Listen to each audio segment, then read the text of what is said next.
How to see who follows your playlist on Spotify.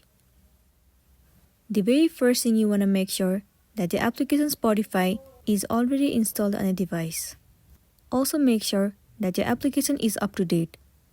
Once you have the latest version of the app, open it. Enter a login credential as in your email address and the password and log into your specific account.